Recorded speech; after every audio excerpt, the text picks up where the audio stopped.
Hey everyone, it's Paul Bertorelli reporting from AirVenture 2015, but I'm not actually at Oshkosh. I'm at Skydive Chicago, which is south of Chicago. I'm with Jim McCormick, who's one of the principal organizers of a world record attempt that's going to take place beginning on Wednesday. You probably read about it in our coverage. Jim, you're going to do a world record attempt, multi-point sequential skydive. Tell us what that means. We're going to have a team of 108 skydivers. Our initial goal is to build 3 distinct formations during the course of the same jump. We can do that as prescribed by the regulations. We'll establish a new world record. We can do beyond 3 formations and get to a 4th formation. It will be a 2nd world record. Okay, and this team is a highly experienced team. It's got hundreds of years of skydiving experience. Who are some of these guys? We have a group from around the world. This team comes from 20 different countries. We have an average jump count on this team of over 5,000 jumps.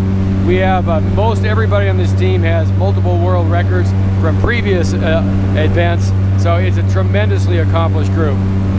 This event is also has a relationship with the developing Skydive Hall of Fame. Tell us a little bit about that. When the Experimental Aviation Association approached us about doing world record attempts over the top of the show at AirVenture, we associated it with the Skydiving Museum and Hall of Fame because it gives us credibility and associates us with some of the finest skydivers in the world.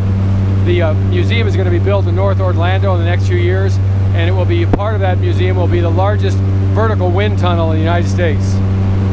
Now the jump we're doing today, which you've graciously invited me on, is a warm-up jump, and I'll show some B-roll of some of the dirt diver preparation for this. So tell us a little bit about what this formation is going to look like from the ground.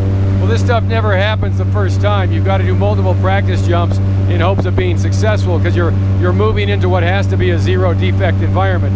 From the ground, what this is going to look like is there's going to be 2 groups of 8 on either side of 2 people in the center, and we're going to be sequencing through a number of formations simultaneously in the air. Okay, and I'm going to show some B-roll here of this particular dive through the magic of for nonlinear video editing. You can see what that looks like. We haven't even done it yet. And then some other sample big ways in there. Jim, what day are the jumps? And tell us about the debriefs as well. We're going to do 2 jumps on Wednesday. The first one's at 3:50 in the afternoon, second one at 8:10. After our afternoon jump, there will be a full debrief in one of the forums. Locations are available on the EAA website. Friday, we'll do a jump at 3:02 exit time, and then following that, we'll do a public debrief with video to explain to everybody who's interested what took place in the jump we just completed. Okay, and last, what's the best way to view this for people who are at the air show?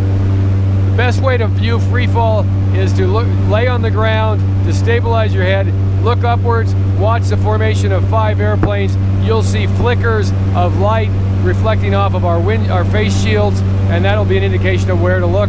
We're going to attempt to have smoke trailing from some of our skydivers to make it easier for you to see us. Okay, well, I'll be watching on the ground too, and now we're going to put on our little hats and go do this skydive. Thanks, Paul. Looking forward to it, buddy. Thanks for being here.